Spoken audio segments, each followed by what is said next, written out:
Thank you, Sadhguru. Question, you talked about working on yourself and meditation comes into it, yet I've seen plenty of meditators that don't seem to act that well. So can you talk about that a bit? Yeah. I'm not in any way identified with any political nation on the planet, but when I use the names of countries, don't think it's from some prejudice. When anything comes to America, it takes on a different form. It just amuses me what forms it takes. Because the yoga, for example, what forms it's taken is well, yesterday somebody sent me a WhatsApp message about how they're propagating beer yoga, okay? So yogis who have drinking problem and drinkers who have yogic problem, they do beer yoga,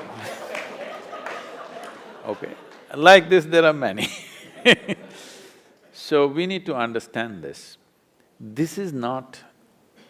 when you say meditation, when you say yoga, this is not an Indian thing or an Eastern thing as it is being understood. This is paying attention to the inner nature of who you are, all right? Fortunately, the fundamentals of being human is same fundamentals, doesn't matter which continent you have come from. Though for a long time people have been prejudiced against one against the other, but fundamentally these creatures are made the same way, this entire species is made the same way, okay? On the surface, maybe I'm made of chocolate and you are white chocolate, whatever, okay? That's different. So we need to understand this. For example, you use the word meditation. You must understand this. These words are being thrown around. The word meditation in English doesn't really mean anything specific. It's too general. If somebody sits with their eyes closed, you will say they're meditating.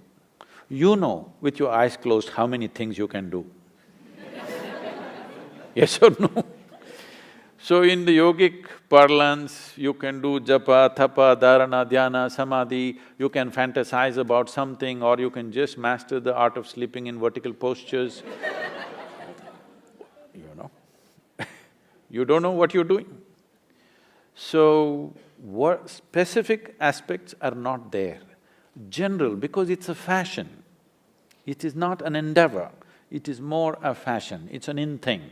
You will see people are walking with yoga mat in New York City, you ask them what… they say, today is my yoga day, yesterday was my cycling day, tomorrow is my swimming day.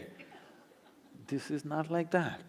The word yoga means union. Union means in some way you learn to obliterate the boundaries of your individuality. Because your individual existence is a fake existence. If you don't understand what I'm saying, close your mouth, hold your nose like this for 2 minutes, you will understand without the larger atmosphere supporting you, you can't exist for a moment. Yes? What you exhale, the trees are inhaling, what the trees exhale, you are inhaling every moment of your life. But this is not there in your experience. Actually, one half of your breathing apparatus are hanging out there.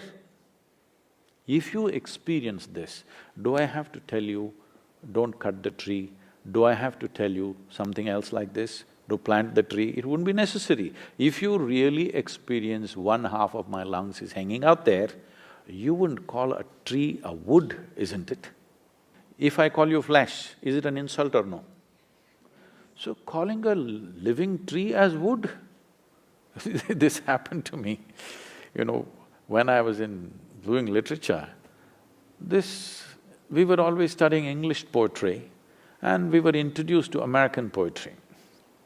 So the first day this lady teacher comes and she says, I'm introducing Robert Frost to you and he's a great poet and this, she says so many things. And then she starts off, woods are lovely, dark and deep. I said, stop. I was only 19. I said, stop. She said, why? I said, a man who calls a tree a wood, I'm not going to listen to that guy. She said, no, no, this is a great poet. I said, I don't care how great he is. A man who calls tree a wood, I'm not going to listen to that guy, I didn't let her teach.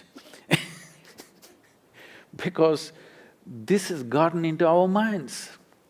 We have not experienced life. We've concluded about everything.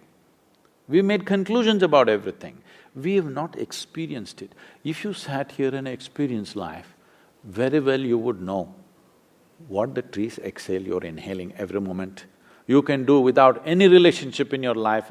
This one relationship you can't break. Yes or no? We have not brought human beings to experience. Meditation means this, yoga means this, to bring people to a living experience of life. It's not just the trees and the atmosphere. As you sit here, every subatomic particle is in communication with the rest of the universe. Otherwise you can't exist here for a moment. This entire fake idea of who you are has to go, that's meditation.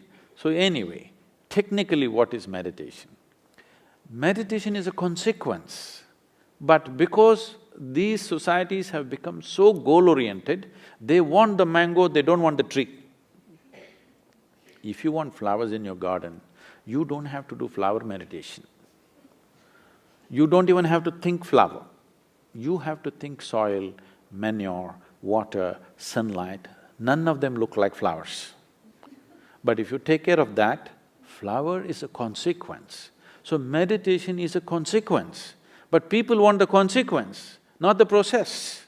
If you cultivate your body, your mind, your emotion and your energies to a certain level of maturity, you will become meditative. That will be your quality, that will be the fragrance that you will carry with you. But now you want the fragrance, you don't want the process, what will you do? You'll buy some French perfume. Thank you very, very much. The bank will be very different for having had this experience, so thank you for the time and thank you to the India Club for facilitating this.